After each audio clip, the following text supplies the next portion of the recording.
बिहार की high profile Lok Sabha सीटों में से एक पटना साहिब में बड़ी टक्कर। बीजेपी ने अपने सिटिंग सांसद पूर्व केंद्रीय और कद्दावर नेता रविशंकर प्रसाद को लगातार दूसरी बार मैदान में उतारा। रविशंकर प्रसाद जैसे अनुभवी नेता के मुकाबले कांग्रेस ने बिल्कुल नए चेहरे को उतारा। दिग्गज कांग्रेसी बाबू जगजीवन राम के नाती और पूर्व लोकसभा स्पीकर मीरा कुमार के बेटे अंशुल अभिजीत कांग्रेस के उम्मीदवार। बीजेपी का अभेद किला है पटना साहिब लोकसभा सीट। पिछले 15 साल से इस सीट पर लहरा रहा है भगवा। 2 बार शत्रुघ्न सिन्हा तो 1 बार रविशंकर प्रसाद ने कमल खिलाया। फिल्मी सितारों की राजनीतिक प्रयोगशाला रहा है पटना साहिब लोकसभा सीट। शत्रुघ्न सिन्हा, शेखर सुमन और भोजपुरी फिल्मों के जाने माने अभिनेता कुणाल सिंह ने यहां से आजमाई किस्मत। पटना साहिब लोकसभा सीट पर पहला ऐसा चुनाव जब कोई फिल्मी सितारा उम्मीदवार नहीं। पहली बार शत्रुघ्न सिन्हा वर्सेस शेखर सुमन, दूसरी बार शत्रुघ्न सिन्हा वर्सेस कुणाल सिंह तो आखिरी बार शत्रुघ्न सिन्हा वर्सेस रविशंकर प्रसाद था मुकाबला। 2008 के परिसीमन के बाद अस्तित्व में आई थी पटना साहिब सीट। 2009 के पहले चुनाव में शत्रुघ्न सिन्हा ने आरजेडी के विजय कुमार को 1,66,000 वोटों से दी थी शिकस्त। सिर्फ 61,000 वोटों के साथ तीसरे नंबर पर रहे थे शेखर सुमन।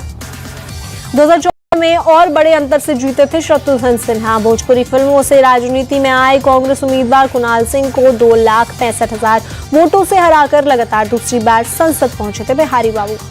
2019 चुनाव से पहले बीजेपी छोड़ कांग्रेस में शामिल हो गए। शत्रुघ्न सिन्हा 2 बार के सांसद को कांग्रेस ने पटना साहिब से ही उतारा, लेकिन इस बार बीजेपी के रविशंकर प्रसाद से 2,84,000 वोटों से हार गए शॉटगन। परिसीमन से पहले पटना लोकसभा क्षेत्र का हिस्सा था पटना साहिब। तब कांग्रेस और सीपीआई का गढ़ हुआ करती थी यह सीट। कांग्रेस के सारंगधर सिन्हा थे पटना लोकसभा सीट से पहले सांसद। साल 1991 और 1998 का चुनाव पटना लोकसभा क्षेत्र के चुनावी इतिहास पर काला धब्बा। वोटिंग के दौरान पोलिंग बूथ पर जबरदस्त हिंसा के चलते निर्वाचन आयोग ने रद्द कर दिए थे चुनाव। 1998 के उपचुनाव में पटना सीट पर पहली बार खुला था बीजेपी का खाता। कांग्रेस छोड़ बीजेपी में आई डॉक्टर सीपी ठाकुर ने भगवा दल को दिलाई थी पहली जीत। 1999 में भी बीजेपी के पास ही रही सीट। पटना साहिब लोकसभा क्षेत्र के अंतर्गत 6 विधानसभा सीट। 2020 के विधानसभा चुनाव में 4 पर बीजेपी का कब्जा। बख्तियारपुर और फतुहा सीट आरजेडी के पास। 25 लाख से ज्यादा मतदाताओं वाली पटना साहिब लोकसभा सीट पर कायस्थ जाति का वर्चस्व। 6 लाख से ज्यादा कायस्थ मतदाता ही यहाँ के असली किंग मेकर। बीजेपी के कोर वोटर हैं कायस्थ। परिसीमन के बाद हुए तीनों चुनावों में कायस्थों ने एकजुट होकर बीजेपी के लिए की वोटिंग। कायस्थ वोटों की बदौलत ही बीजेपी का गढ़ बना हुआ है पटना साहिब सीट। पटना साहिब लोकसभा क्षेत्र के 3 विधानसभा क्षेत्र दीघा, बांकीपुर और कुम्हरार में कायस्थ वोटरों की बहुलता। इन 3 में से 2 सीटों पर पिछले 15 साल से तो 1 सीट पर 10 साल से बीजेपी का कब्जा। कायस्थ बनाम कायस्थ की लड़ाई में भी बीजेपी के साथ ही रहे कायस्थ वोटर। 2009 और 2019 में बीजेपी और कांग्रेस दोनों ने कायस्थ उम्मीदवार ही उतारे, लेकिन कायस्थ वोटरों ने बीजेपी उम्मीदवार को ही जिताया।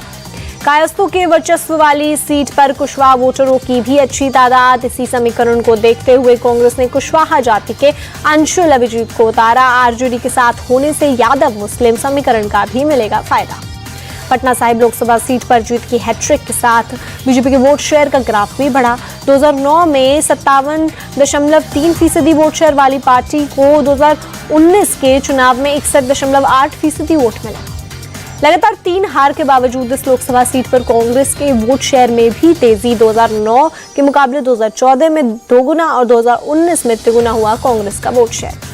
सिखों के 10वें गुरु गोविंद सिंह का जन्म स्थान है पटना साहिब। तख्त श्री पटना साहिब में मत्था टेकने हर साल आते हैं लाखों सिख श्रद्धालु। सिख धर्म का दूसरा प्रमुख तख्त है पटना साहिब, जिस कुएं में सम्राट अशोक ने अपने 99 भाइयों की हत्या कर फेंकी, वो कुआं भी इसी शहर में।